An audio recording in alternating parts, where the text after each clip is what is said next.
Hello dear friends, welcome to study with Sumit. आज हम पढ़ेंगे यूपीपीसीएस मुख्य परीक्षा का पेपर नंबर 5। हमने जो पेपर स्टार्ट किया है इसमें हमने हिस्ट्री का वो हिस्ट्री का टॉपिक स्टार्ट किया है। आइए देखते हैं इसमें जो टॉपिक है, पहले हम वो देख लेते हैं। आइए देखते हैं। पहला टॉपिक है मुगल साम्राज्य के पतन के बाद उत्तर प्रदेश में क्षेत्रीय राज्यों का उदय। ये वाला। यहीं पर दूसरा टॉपिक है 1857 और उत्तर प्रदेश की भूमिका। तीसरा टॉपिक यहाँ पर उत्तर प्रदेश के किसान आंदोलन और बाबा रामदेव की भूमिका है।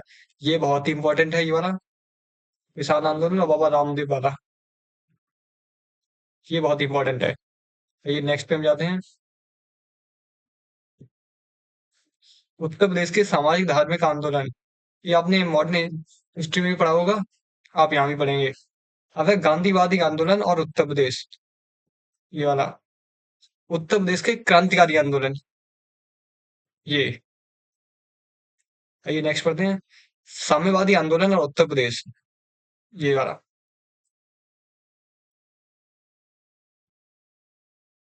उत्तर प्रदेश के प्रमुख व्यक्तित्व। उत्तर प्रदेश में पाषाण युग के प्रमुख स्थल, ये भी इंपॉर्टेंट है। पाषाण स्थल। ये ज्यादा बड़ी वाली टॉपिक नहीं है नीचे के। उत्तर प्रदेश के सिंधु स्थल, ये भी ज्यादा बड़ा बड़ा टॉपिक नहीं है, ये वाला सिंधु स्थल वाला।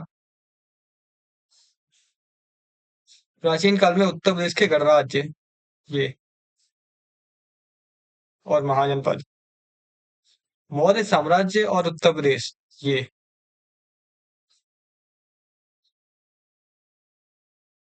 गुप्त साम्राज्य और उत्तर प्रदेश। ये बहुत ही छोटे छोटे टॉपिक हैं। ये जो नीचे के जो टॉपिक हैं ये है दिल्ली सल्तनत के दौरान उत्तर प्रदेश के प्रमुख वास्तुकला।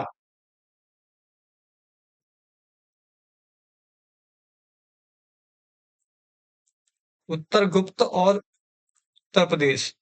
ये वाला टॉपिक है। मुगल साम्राज्य के दौरान वास्तुकला का विकास। उत्तर प्रदेश में सूफी और भक्ति आंदोलन। तो आइए नेक्स्ट आगे पढ़ते हैं इसे। स्टार्ट करते हैं। आधुनिक भारत। मुगल साम्राज्य के मुगल साम्राज्य का विघटन एवं क्षेत्रीय स्वायत्त राज्यों का उदय। ये पहला टॉपिक है। तो 1707 में जब औरंगजेब की मृत्यु हो जाती है उसके बाद मुगल साम्राज्य का पतन होने लगा। इसके प्रमुख कारण है जैसे शासक शासक की योग्यता। मुगल शासन का मुगल शासक अयोग्य साबित हुए। दरबारी गुटबंदी, इसमें गुटबंदी है, ईरानी है, तुरानी है, अफगानी है, भारतीय है। विदेशी आक्रमण हुए जैसे नादिर शाह, अहमद शाह अब्दाली, मराठों का उदय और कुछ कुछ आर्थिक संकट भी थे।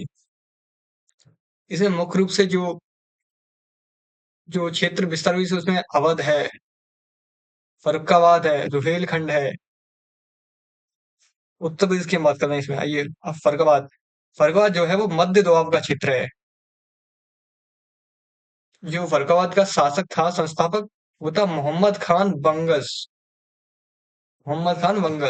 बाद में इसने बुंदेलखंड और इलाहाबाद पर भी अपना अधिकार कर लिया। आइए अब रुहेलखंड के बारे में पढ़ते हैं। रुहेलखंड ये क्षेत्र है बरेली और रामपुर का। रुहेलखंड का संस्थापक इसका बीर दाऊद। उसके बाद इसका बेटा अली मोहम्मद खान। अली मोहम्मद खान हुआ है। यही यहीं का शासक है नवाजुद्दीन, सॉरी, नवाज नजीबुद्दौला, सॉरी, नजीबुद्दौला जो पानीपत के तृतीय युद्ध में अहमद शाह अब्दाली को सहायता प्रदान की थी नजीबुद्दौला ने। नजीबुद्दौला को अब्दाली ने दिल्ली, हाँ, नजीबुद्दौला को ही अब्दाली ने दिल्ली का प्रतिनिधि बनाया था। ये क्वेश्चन है, इसे ये देखिए, ये क्वेश्चन के रूप में आ सकता है कि उत्तर प्रदेश में एक राजनीतिक शक्ति के रूप में अवध का विकास, उसके योगदानों की विवेचना कीजिए। तो आइए हम इसे पढ़ते हैं। अवध भौगोलिक रूप से पश्चिम में कन्नौज और पूर्व में कर्मनासा है। और इसका संस्थापक कौन है? शहादत खां, जिसे बुरहान उल मुल्क भी कहते हैं। ये सिया मुस्लिम था। कौन सा मुस्लिम? सिया। पहले इसे आगरा का सूबेदार बनाया गया और बाद में अवध का। पहले से कहाँ का? आगरा का, बाद में किसका? अवध का। 1739 में जब नादिर शाह का आक्रमण भारत पर हुआ तो इसने नादिर शाह को प्रलोभन दिया कि तुम दिल्ली पर आक्रमण करो। मुगल शासक रंगीला तुम्हें 20 करोड़ रुपए देगा। जब शहादत खां पैसा दिलवाने में सक्षम नहीं रहा तो स्वयं आत्महत्या कर ली। उसके बाद इसका जो नया शासक था उत्तराधिकारी वो था सफदर जंग। शहादत खान का उत्तराधिकारी जो 1739 से 1759 तक रहा। यही एक धर्मनिरपेक्ष शासक था। मुगल शासक अहमद शाह ने इसे अपना वजीर बनाया। किस शासक ने? मुगल शासक अहमद शाह ने। किसे? सफदर सफदर जंग को। इसके कारण इसके उत्तराधिकारी को नवाब वजीर के नाम से पुकारा गया। आइए ऊपर पढ़ते हैं। उसके बाद सुजाउद्दौला, जो 1754 से 1775 तक रहा। 1759 में शाह आलम सेकंड को अपने दरबार में संरक्षण दिया था। संरक्षण। 1761 में 1761 में पानीपत के तृतीय युद्ध में अब्दाली को सहायता किया और मराठों के विरुद्ध सहायता किया। 1764 में बक्सर के युद्ध में पराजित हुआ।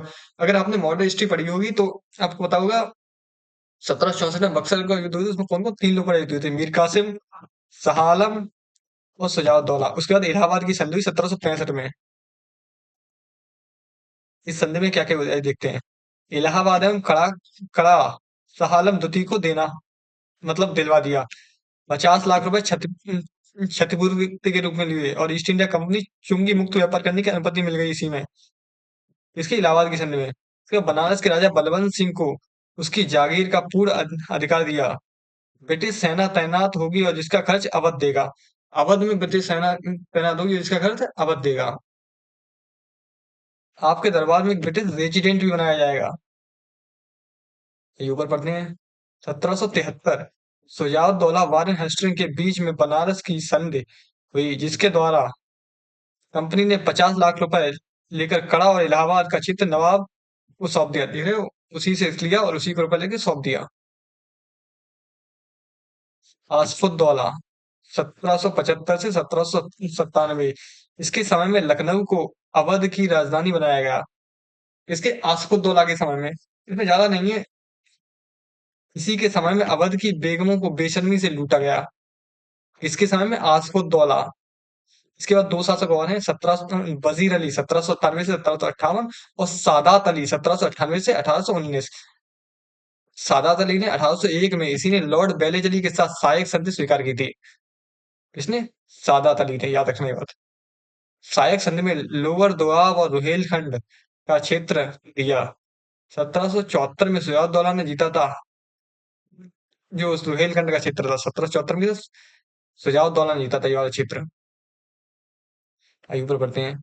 सादात अली के बाद कई शासक आए लेकिन अंतिम शासक वाजिद अली 1849 से 56। रेजिडेंट कर्नल स्लीमन ने डलहौजी को रिपोर्ट दी। वो शासन का रिपोर्ट लेकिन स्लीमन विलय के खिलाफ था। जेम्स आर्टरम की रिपोर्ट पर अवध को विलय कर लिया गया। जब स्लीमन रिपोर्ट के खिलाफ था तो स्लीमन को हटा दिया गया। उसके बाद कौन आया? जेम्स आर्टरम। ये चीज याद रखिएगा, जेम्स आर्टरम। अवध को और किसकी रिपोर्ट पर? जेम्स आर्टरम की रिपोर्ट पर अवध को विलय कर दिया गया। 12 लाख रुपए का पेंशन देकर वाजिद अली को कलकत्ता निर्वासित कर दिया गया। कहाँ? कलकत्ता।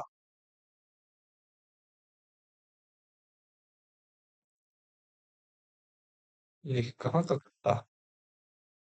कलकत्ता निर्वासित कर दिया। ये ऊपर पढ़ते हैं।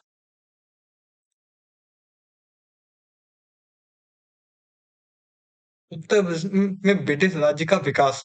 हम पढ़ेंगे ब्रिटिश ब्रिटिश राज्य का विकास कैसे हुआ। उत्तर प्रदेश में ब्रिटिश साम्राज्य का विकास मुगल के पतन के दौर में स्थापित हुआ। स्थानीय राज्यों का आपसी कलह और प्लासी से विजय प्राप्त कर ब्रिटिश कंपनी। सॉरी, यहाँ पर ही कट गया है ये वाला कंपनी लिखा हुआ है यहाँ पर। कंपनी की बढ़ती साम्राज्यवादी महत्वाकांक्षा का परिणाम था कि उसमें पहला अध्याय तब सम्मिलित हुआ जब 22 अक्टूबर 1764 को बक्सर का युद्ध हुआ। कब हुआ? 22 अक्टूबर 1764 को।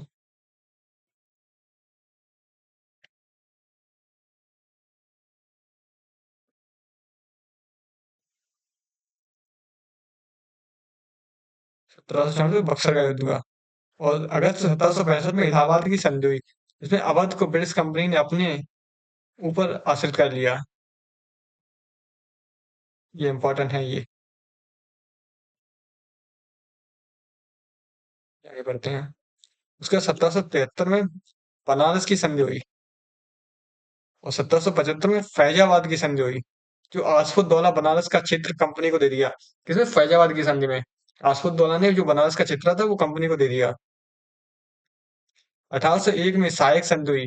सादात अली ने लोअर दोआब और रुहेलखंड क्षेत्र कंपनी को दे दिया। और रुहेलखंड और कौन सा लोअर दोआब का क्षेत्र?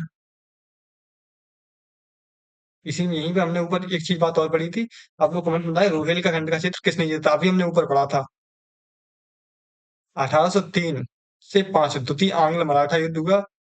इसी समय लॉर्ड लेक, कौन सा है? लॉर्ड लेक दिल्ली, आगरा, अलीगढ़ पर कब्जा कर लिया। हारने के बाद मराठों ने बांदा और मेरठ भी अंग्रेजों को दे दिया। आइए ऊपर बढ़ते हैं। 1833 का चार्टर है कि आपने पॉलिटी भी पढ़ा होगा और हिस्ट्री भी पढ़ा होगा। 1834 में अंग्रेजों के द्वारा उत्तर प्रदेश में अपने जीते गए क्षेत्रों को बंगाल प्रेसिडेंसी से अलग कर लिया गया और उन्हें मिलाकर आगरा प्रेसिडेंसी के रूप में उनका पुनर्गठन किया गया। कब? 1834 में। इसने अंग्रेजों ने आगरा प्रेसिडेंसी बनाई किससे? बंगाल प्रेसिडेंसी से अलग करके। 1834 में अंग्रेजों ने उत्तर प्रदेश के कई क्षेत्र जिसे जैसे बंगाल प्रेसिडेंसी को प्रेसिडेंसी मतलब अलग कर लिया गया और उसी से क्या बनाया गया? आगरा प्रेसिडेंसी। आइए ऊपर पढ़ते हैं। 1836 में इसका नाम उत्तर पश्चिम प्रांत रख दिया गया। क्या नाम रखा गया? उत्तर पश्चिम प्रांत। 1856 में डलहौजी के द्वारा अवध को कुशासन का आरोप लगाकर ब्रिटिश साम्राज्य में मिला लिया गया है। इसी में अवध को मिला लिया गया है। इस प्रकार डलहौजी ने उत्तर पश्चिम में ब्रिटिश साम्राज्य के विकास के कार्य को पूरा कर लिया। ये हमारा नेक्स्ट टॉपिक है 1857 का विद्रोह। इसे हम नेक्स्ट पढ़ेंगे। तो यहीं पे हम वीडियो को समाप्त कर रहे हैं। अगर आपको वीडियो थोड़ा अच्छा लगा हो, आज पहला दिन है हमारा, इसमें हमने और वीडियो डाली है। अगर आपको ये अच्छी लगी वीडियो तो लाइक करिएगा, सब्सक्राइब करिएगा चैनल का। हम आगे भी इसे बढ़ाएंगे। धन्यवाद।